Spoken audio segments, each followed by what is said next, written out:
Baik, bismillahirrahmanirrahim. Assalamualaikum warahmatullahi wabarakatuh. Perkenalkan, nama saya Mas Sujati dengan NIM 210 110 111 053. Di sini saya akan menjelaskan materi tentang MUI dan Komisi Fatwa serta metode istinbat hukumnya.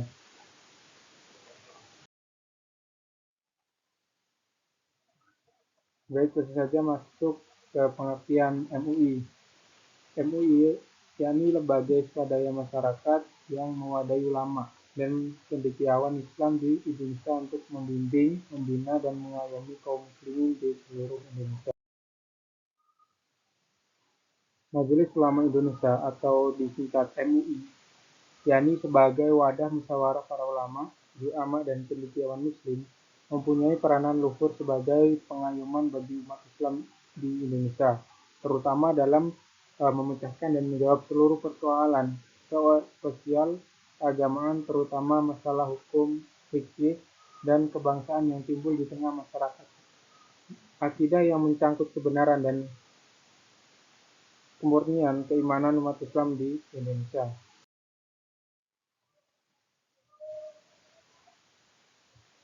Dalam proses penerapan fatwa, dilakukan pengajian terlebih dahulu terhadap pendapat para imam mazhab tentang masalah yang akan difatwakan dengan bersama.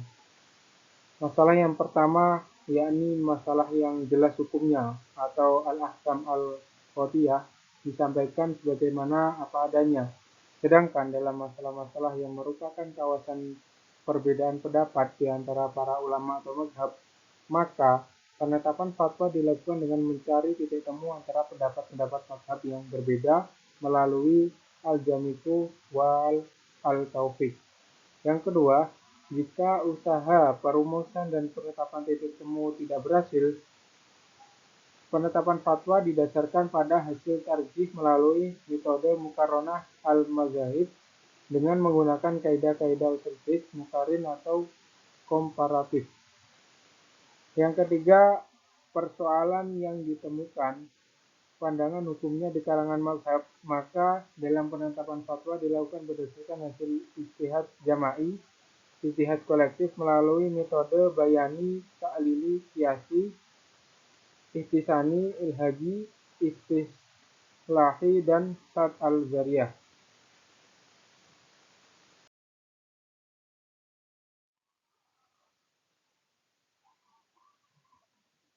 Dalam pedoman dan prosedur penetapan fatwanya, Majelis Ulama Indonesia juga menegakkan bahwa penetapan sebuah fatwa harus senantiasa memperhatikan kemaslahatan umum atau masalih ammah dan maqasid al-syariah. MUI mempunyai peran dan fungsi yang pertama yakni sebagai pewaris tugas-tugas para nabi atau warosah al-anbiya. Yang kedua, sebagai pemberi fatwa atau biasa disebut mufti. Yang ketiga yakni sebagai pembimbing dan pelayanan umat atau khadim al-ummah. Yang ketiga, sebagai gerakan reformasi dan pembaruan atau islah wa al-tajdid. Dan yang terakhir, yakni penegak amar ma'ruf nahi munkar. Selanjutnya, Komisi Fatwa.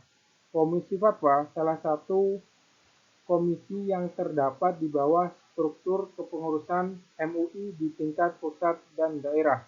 Fungsi utama dari komisi ini adalah mengeluarkan fatwa terkait permasalahan yang dikonsultasikan kepada MUI.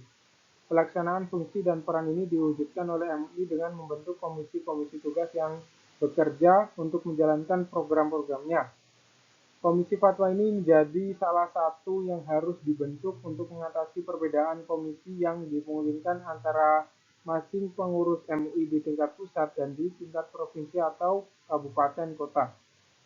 Komisi Fatwa berada di bawah struktur kepengurusan MUI di tingkat pusat dan daerah, sehingga peran dan fungsinya disesuaikan dengan peran MUI secara umum.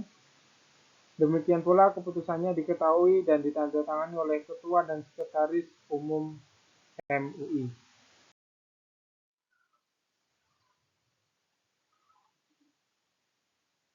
Untuk metode, Komisi Fatwa MUI ini merumuskan metode penetapan fatwa sesuai yang yang tercantum dalam bab 3 pedoman dan prosedur penetapan fatwa MUI, yaitu yang pertama, sebelum fatwa ditetapkan, hendaklah ditinjau terlebih dahulu pendapat para imam mazhab tentang masalah yang akan difatwakan tersebut secara seksama. Berikut dalil-dalilnya. Yang kedua, masalah yang telah jelas hukumnya atau al-ahkam al-qadhiyah hendaklah disampaikan sebagaimana adanya. Yang ketiga, dalam masalah yang menjadi khilafiyah di kalangan mazhab, maka penetapan fatwa didasarkan pada hasil usaha penentuan titik temu di antara pendapat-pendapat mazhab melalui metode al-jam'u wal al-taufiq. Jika usaha penemuan titik temu tidak berhasil dilakukan, maka penetapan fatwa didasarkan pada hasil tarjih melalui metode muqarronah al-mazahib dengan menggunakan kaidah usul fikih muqarron. Yang keempat, dalam masalah yang tidak ditemukan pendapat hukumnya di kalangan mazhab, maka penetapan fatwa didasarkan pada hasil ijma' jama'i atau kolektif melalui metode bayani, taklili, kiasi, istisani, ilhaqi, istislahi, dan syad azariyah. Yang terakhir, yakni penetapan fatwa harus senantiasa memperhatikan kemaslahatan umum atau masalih ammah dan maqasid al-syariah. Jadi metodologi ini menganut asas komprehensivitas, yaitu pembahasan masalah secara komprehensif dimulai dari pengkajian masalah lalu dan telah mendapatkan pembahasan oleh para ulama pada masa itu beserta dalilnya. Mungkin cukup itu yang bisa saya sampaikan, kurang lebihnya mohon maaf. Assalamualaikum warahmatullahi wabarakatuh.